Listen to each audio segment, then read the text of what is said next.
In 2015, Dr. Ryan Stone, a biomedical engineer, served as a mission specialist on her debut space shuttle mission, STS-157.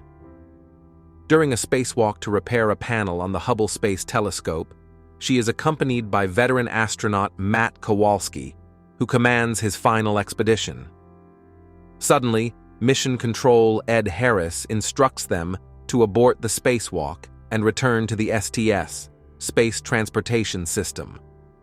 Houston informs them that debris from a Russian missile strike on a defunct satellite has triggered a chain reaction, resulting in the destruction of other satellites, and a large debris field is approaching their location.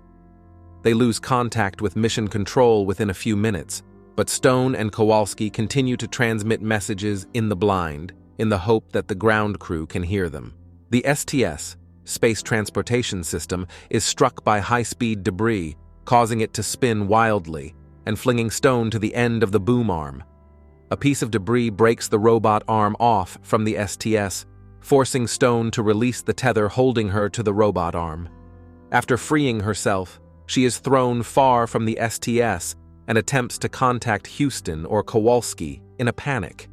Kowalski, equipped with a thruster pack, suddenly appears and attaches her tether to him. He then flies them back to the STS, where they discover the engineer Sharif, Faldut Sharma, with his helmet smashed and his skull mostly open and empty. The crew finds the STS Explorer severely damaged, with the shuttle's interior ripped open by debris, and the rest of the crew deceased. Kowalski makes the decision to use the thruster pack to reach the International Space Station, ISS, which is approximately 100 kilometers 60 mi away in orbit. Kowalski estimates they have 90 minutes before the debris field completes an orbit and poses a threat to them once more. Stone's oxygen supply is depleting as they drift toward the International Space Station in space. Kowalski inquires about Stone's life and discovers the tragic loss of her daughter in an accident. Upon nearing the slightly damaged ISS, they observe that the crew has evacuated in one of the Soyuz modules, while the other modula, TMA-14M, has been rendered useless for Earth return due to an accidental parachute deployment. Kowalski suggests using the Soyuz to reach the nearby Chinese space station, Tiangong, to obtain another module for the journey back to Earth. With minimal air and maneuvering fuel left, they attempt to grab onto the International Space Station as they pass by. The tether connecting them breaks, and Stone's leg becomes entangled in the Soyuz's parachute lines. By grasping Kowalski's tether, Stone prevents him from floating away into space. Realizing that his momentum will carry both of them away, Kowalski detaches his end of the tether against Stone's objections, allowing her to survive.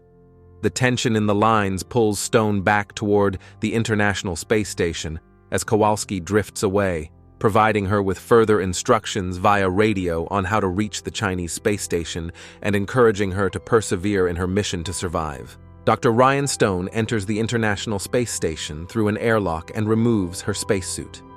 As she familiarizes herself with the International Space Station, an alarm alerts her to a fire. Rushing to the module, she attempts to extinguish the fire, but is thrust backward by the force of the extinguisher. After regaining her composure, she pushes through the flames towards the Soyuz. With the fire closing in, she closes the hatch, narrowly pulling in the fire extinguisher before it blocks the hatch. However, she encounters an obstacle as the Soyuz's parachute lines are entangled in the station's rigging.